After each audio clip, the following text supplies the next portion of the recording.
notre approche yogique, la renaissance, c'est un état où on retourne à la pureté en exerçant un nettoyage du subconscient. Donc l'objectif, c'est vraiment d'aller dans le subconscient et d'éliminer dans le subconscient tout ce qui est installé à notre insu, la plupart du temps, et qui transforme notre personnalité d'une façon particulière, qui influence notre personnalité, notre façon d'agir. Les actions que l'on pose, les valeurs que l'on développe, les croyances aussi qui s'établissent dans notre être, nous viennent tous d'une expérience. L'expérience de la vie, l'expérience dans le contexte dans lequel on a commencé notre vie actuelle. Cette expérience, elle est vraiment étroite et très bien définie parce que nos circonstances sont définies. Donc la culture, le niveau social, nos parents, notre environnement, notre entourage, notre éducation, tout ce qui nous entoure de près nous forme au départ, nous apporte une forme intellectuelle et une forme mentale aussi qui est installée avec ce déroulement du quotidien de notre vie, du moment de la naissance jusqu'au moment de notre mort.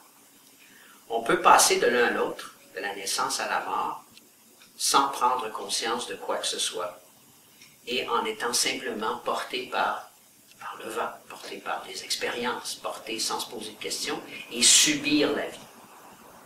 Quand on est dans l'état de subir notre vie,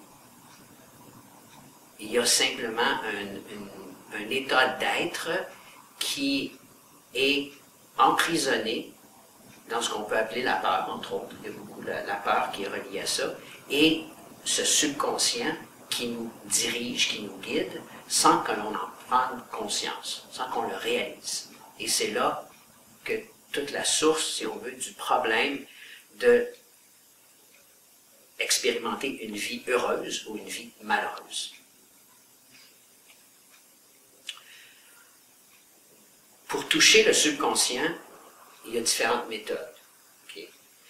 Et il y a vraiment des méthodes qu'on connaît qui sont les plus reconnues, la psychologie, la psychanalyse, l'hypnose, différentes techniques comme ça qui existent. Dans l'approche que l'on fait, c'est qu'il doit y avoir un investissement de soi, une implication de soi, un engagement de soi pour que la transformation soit consciente. Dans l'hypnose ou dans la psychanalyse, c'est qu'on analyse les choses. On parle, on analyse. On ne va pas nécessairement à la source du problème parce que imaginez qu'on ne peut pas expérimenter quelque chose si on ne le connaît pas, si on est ignorant de cette expérience. Notre mental, notre expérience de vie nous empêche de vivre quelque chose qui est inconnu ou qui nous fait peur. Donc, on se bloque automatiquement, on résiste. Et tant et aussi longtemps qu'il y a une résistance, on n'arrive pas à dépasser, on n'arrive pas à non plus atteindre son potentiel total, sa totalité, puisqu'on se bloque soi-même, on n'a pas cette connexion, qui est une connexion de la pureté. Alors, ce qu'on essaie de retrouver, justement, dans l'aspect renaissance, c'est de retourner à la source et de refaire l'expérience avec conscience et dans un changement de contexte. Malgré qu'on reste ici, qu'on ne bougera pas, qu'on n'aura pas changé de parents, on n'aura pas divorcé de nos parents, on n'aura pas divorcé de nos frères et sœurs, de tout ce que l'on fait dans notre quotidien, ça ne changera rien. Il n'y a rien dans les circonstances qui vont changer. Mais ce qui va changer, par exemple, c'est votre perception, votre façon de percevoir les choses et de pouvoir changer l'attitude, transformer et être une personne différente de ce que vous étiez avant, non plus contrôlée par justement les peurs, les émotions et la programmation que l'on a subie. J'aime bien parler du lavage du cerveau. dans ces circonstances-là aussi, parce que vous êtes fait laver le cerveau. On a tout commencé comme ça.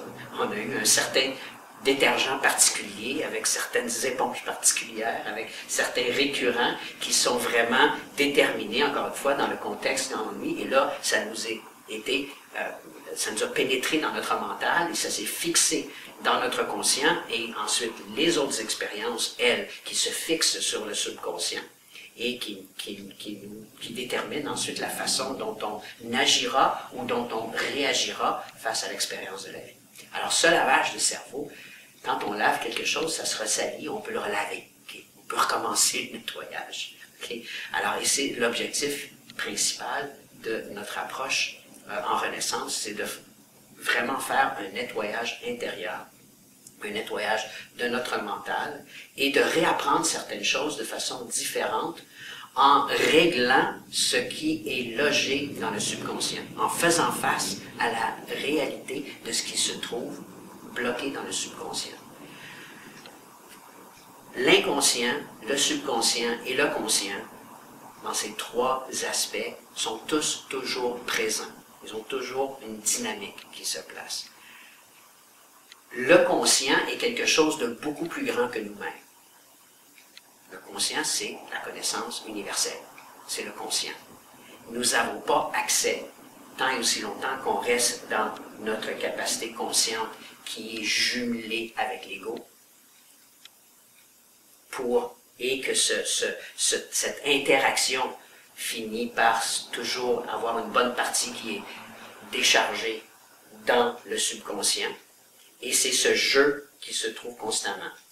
Dans le subconscient se trouve tout ce qui nous a blessés, toutes les blessures de la vie, les contradictions de la vie, les jugements qui ont été portés encore contre nous ou sur nous par notre société, par nos parents, par nos expériences scolaires dans notre jeune âge, nous a déterminés à justement faire face à certaines choses. Donc, certaines choses, si on avait des parents qui pouvaient nous aider dans une démarche de compréhension d'événements qui pouvaient nous faire de la peine, nous contredire, nous ennuyer, nous écraser, nous apeurer, bien, on a peut-être une meilleure chance justement d'avoir un subconscient plus éclairé, moins sombre. Mais si on n'a pas eu cette chance-là au départ, effectivement, notre subconscient est plein d'événements auxquels on n'a jamais qu'on ne s'est jamais confronté et que l'on n'a pas réussi à éliminer en nous. Donc, ils établissent des peurs et des barrières. On va s'empêcher de faire quelque chose parce qu'on a eu une mauvaise expérience dans notre jeune âge, dans notre enfance, et que, effectivement, on reste pris avec ça, on reste encore des enfants, on reste à un niveau immature parce que, justement, on n'a pas confronté ce qui nous bloquait ou ce qui nous empêchait de s'épanouir complètement, totalement. Alors, c'est dans notre approche, c'est là qu'on va travailler. On veut absolument toucher le subconscient. Et pour toucher le subconscient, il faut ouvrir la porte. Il faut trouver la clé. Il faut ouvrir ça à la lumière. Il faut faire ouvrir les fenêtres, faire respirer, aérer l'espace du subconscient. Alors, cet espace du subconscient, pour l'atteindre, comme je disais tantôt, il y a plusieurs autres techniques. Nous, ce qu'on essaye de faire, c'est premièrement, c'est pas une psychanalyse. On ne va pas du tout dans l'interprétation non plus de ce qui vous a blessé, de tout ce que ça peut être. Mais par contre, on essaie de refaire l'expérience à partir de notre naissance, même à partir du ventre de la mère, dans des méditations guidées, pour permettre de trouver dès le départ ce qui nous a affectés ou qui a pu nous causer une peine ou des difficultés avant même que l'on sorte à l'air libre du ventre de notre mère. J'ai donné une expérience de renaissance à un groupe à Québec l'an dernier, et il y avait des gens qui sont venus me revoir, et surtout un homme en particulier, dont je me rappelle très, très précisément, où il m'avait dit qu'il ne pouvait pas s'imaginer à quel point les expériences du sein de la mère étaient encore présentes à la conscience. Il n'avait jamais imaginé que c'était possible. Et à travers les exercices et les pratiques que l'on a fait, à la fin, il est venu me voir et il m'a dit, là, je comprends ce qui est arrivé dans ma vie. J'ai entendu mes parents se chicaner alors que j'étais dans le ventre de ma mère et ils ne voulaient pas de moi. Alors, quel traumatisme avec lequel commencer dans la vie. Déjà, tu rentres dans un environnement austère où tu te sens rejeté. Alors, ça commence mal. Ça va pas bien. Alors, cette expérience, jusqu'à un certain point, on vit tous quelque chose parce qu'il y a un traumatisme. De passer du ventre de la mère, de grandir dans le ventre de la mère, un environnement liquide, fluide, et que tout est assourdi, assombri, les vibrations, toutes ces choses-là, où tout ce que l'on a, c'est la mère. C'est le battement de son cœur, c'est les nutriments qui passent de elle à l'embryon, jusqu'au moment de la naissance, qui est vraiment un choc de passer à l'air libre à l'instant de la naissance. C'est pour ça qu'en général, quand on est, on pleure tous. Pas tout le temps. Il y en a que ça se fait ça dépend comment ça se fait, justement. Maintenant, on est un peu plus conscient que l'on était lorsque moi je suis né dans les années 50, c'était un petit peu plus brutal dans ces années-là. Donc, tout de suite à partir de ce moment-là, le subconscient, il absorbe automatiquement l'expérience. Et l'expérience, elle est inconsciente. Parce qu'elle est l'aspect de... Qu'est-ce qu'on est capable de se rappeler dans la vie? Les mémoires que l'on a. Quelles sont les mémoires qui nous restent de notre enfance? Généralement, ce sont des mémoires plaisantes. Okay? C'est passé des belles choses. On se rappelle une excursion, on se rappelle les dîners de famille, on se rappelle les fêtes de Noël, ou des choses qui ont été aussi mauvaises. Okay? Donc des choses agréables, des choses désagréables. Mais il y a un tas de choses qui sont non dites et que l'on a simplement été comme une éponge, que l'on a absorbé et que l'on a inconsciemment décidé de caser dans le subconscient. Non, je ne veux pas toucher à ça, ça fait mal. Ça me fait pleurer, ça me fait de la peine, ça me fait ci, ça me fait ça, c'est tout. Ça se passe dans des fractions de secondes, tout ça, là. Hein? Et non, je ne veux pas y penser. Tu sais, quand on dit ça, souvent, je ne veux pas penser à ça. Mais ça, quand on se le dit, c'est parce qu'on est assez conscient qu'il y a peut-être une chance, justement, qu'on va le gérer dans les jours qui suivent. Mais quand on n'a même pas l'instinct, si on veut, ou la présence d'esprit de penser, de dire « je ne veux pas y penser maintenant », bien ça s'en va dans le subconscient, et là, c'est qu'on ne veut vraiment pas y penser. Et ça reste là. Et on ignore ces choses-là, le déni.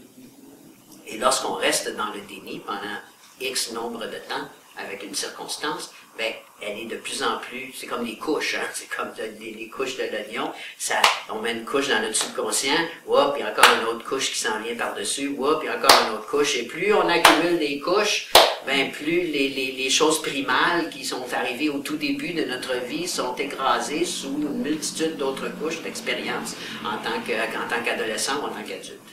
Et là, on vit avec ça, et là, il y a ce bouillonnement intérieur qui fait que si quelqu'un touche à ce point sensible d'une façon ou d'une autre, pouf, il y a une explosion.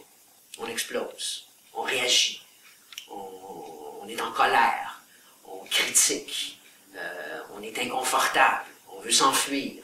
Donc, toutes ces réactions-là sont des réactions qui rendent notre vie insupportable, misérable. Et c'est là qu'on essaie justement de transformer l'état du mental pour éliminer cette misère d'être. Parce que la misère d'être existe. Alors comment on arrive à gérer ces choses-là?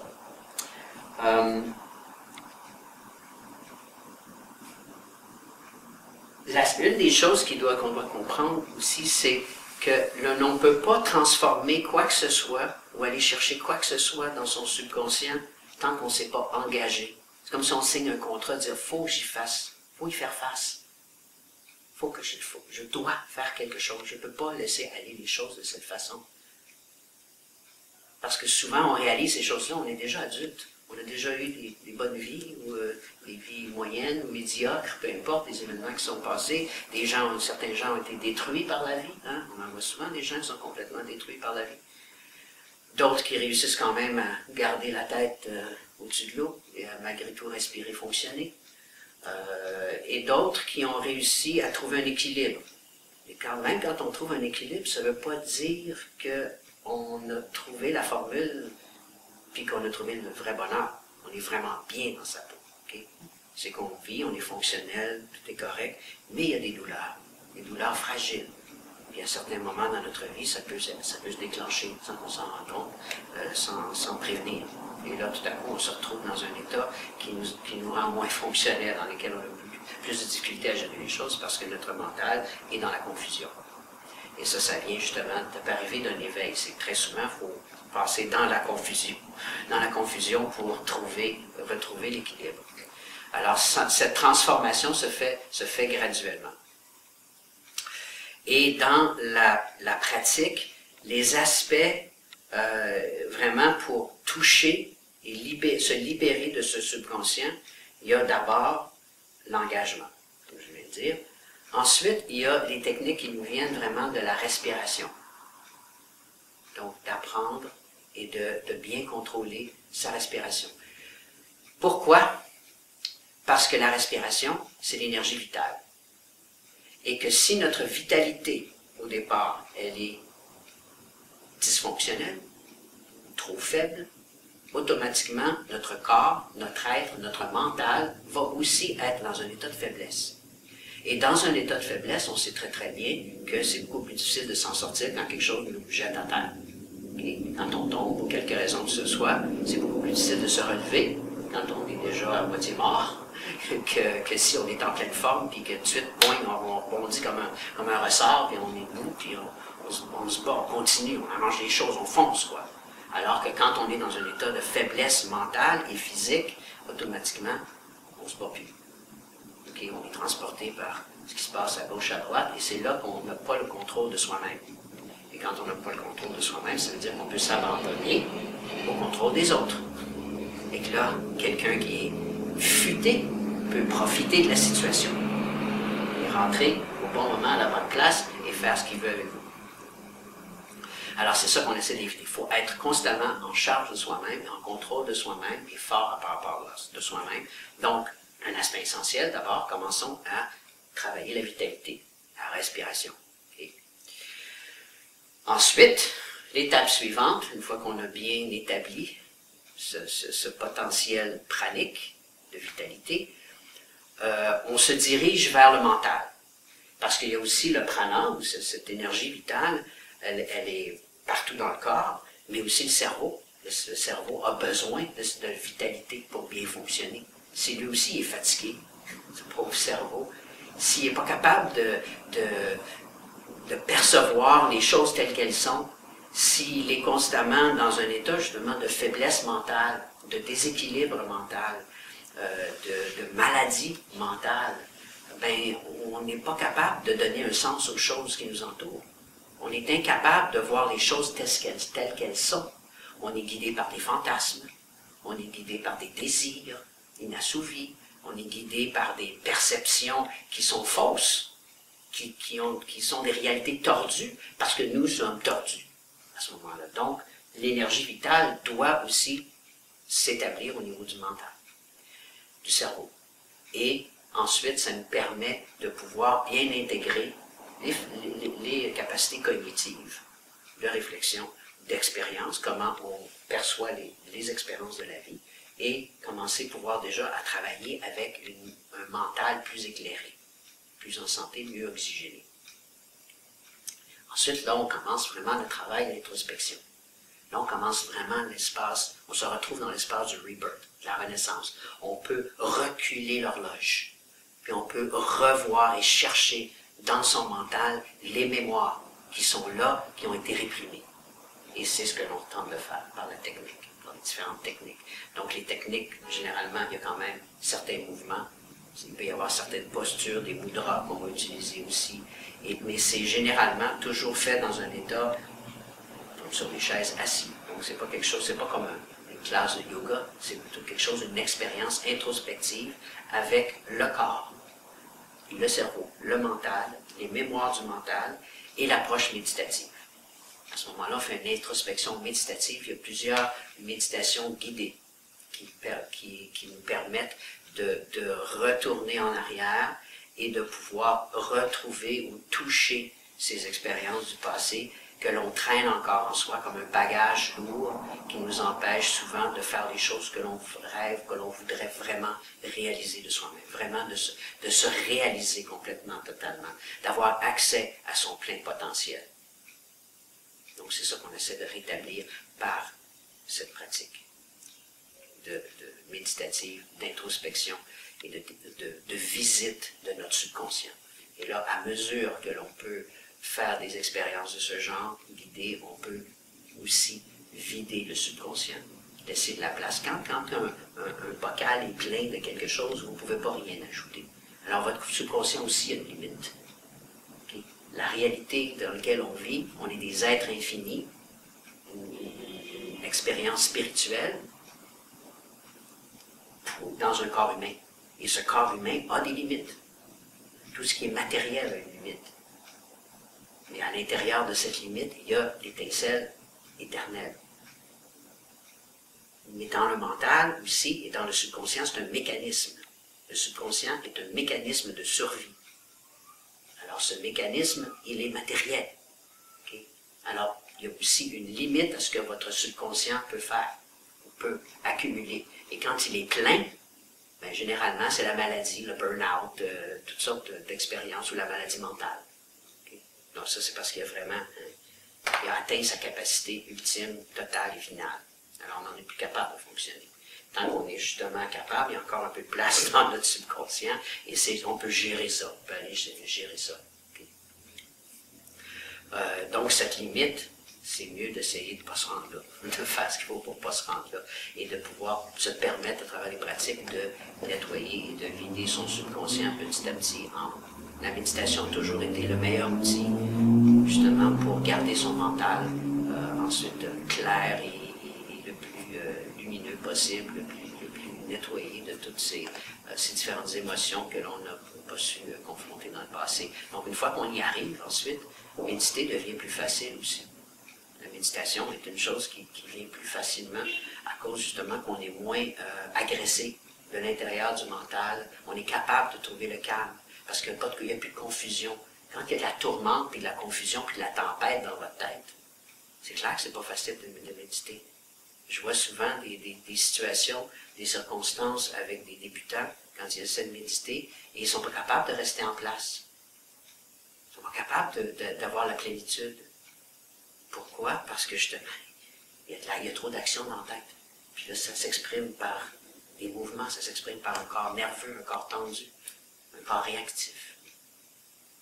Alors quand on a réussi à atteindre un équilibre du mental, qu'on a pu éliminer le plus de choses possibles de notre subconscient, la méditation devient aussi plus facile.